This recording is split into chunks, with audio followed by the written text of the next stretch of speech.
typically associated with balance. Oh, wait, I went a little too aggressive on that, but you do need to see my feet. So my head might be a little bit cut off. I'm sorry, team. I can push this back a little bit.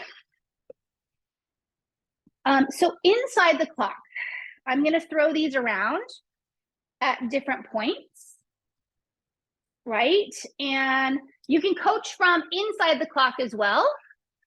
12, 1, 2, 3, 4, 5.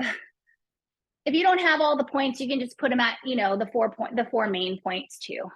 I don't think I have all 12. So, but a couple of ideas here. So standing inside the clock, so we have this circular clock pattern, and now you're basically coaching from inside the clock. So I'm standing on the main needle, and still I'm doing some of those same things. Right foot 12, right? Maybe I go right heel 12. But do you see now I'm having to start to step further, right? So I'm stepping and I'm headed towards what? A forward stepping lunge, okay? I'm also going to be calling ideas or calling numbers out where I might say left foot 3 o'clock, and I actually have to do what? Internally rotate at my hip and touch that point and fall off my balance and come back. Okay, so this is also a great way to start to get different angles of the hip trained, which, as we know, we need to do. We do that in Pilates very well with our leg and footwork, training different angles of the hip, but we also need to do it in weight bearing. So this is a great way to start to introduce that, get a little bit of a balance challenge happening. And also now they have to do some backward stepping as well, or you have to do some backward stepping. So I could say, you know, left foot 6 o'clock. Well, now 6 o'clock is behind me, right? So it's not in front of me. So I'm headed towards that backward stepping lunge balance, right? This is the beginning portion of it. I'm in a straight backward stepping lunge, of which we could take this straight down into a more athletic lunge position. And so you can have some fun with this whole concept as well, using the toes, using the heels, using the hands. Now let's talk about the hands.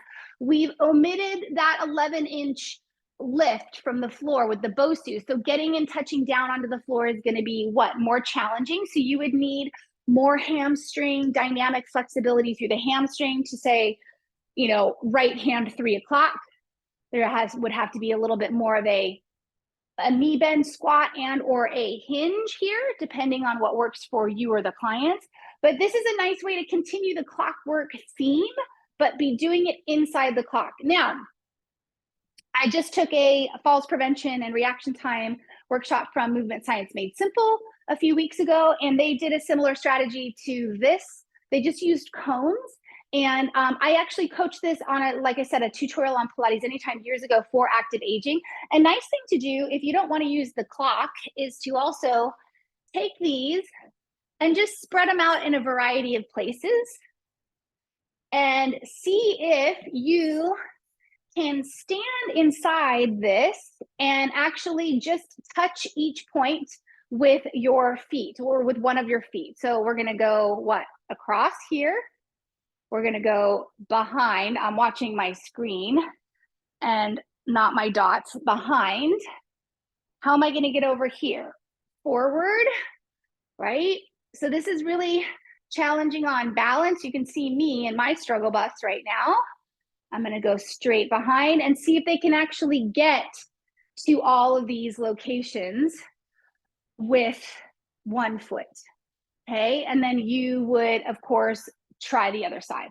And you're going to see big variances from side to side, right? Depending on who you're working with, what their circumstances in life, what injuries they've had. Maybe they've come off of a hip replacement. Ooh, this is getting challenging for me. Where am I? I'm going to get to that one. How? I'll try that. I was semi-good. And this is a great way because, you know, there's no fixed kind of position of these circles or this grip. You can throw them really anywhere. And if you wanted to continue to make it more challenging, you could say that one in front of you is super far away. How are you going to get to it, right? Well, you got to actually do a lunge to get down onto that circle. Okay, so that is clockwork standing inside using just grip from your kitchen. I would recommend that you use something that's easy to work with here, that you have something that is fixed, obviously, and is not going to slide on the floor. And then I am going to come back to my screen so that I can see what we have next on the list. And then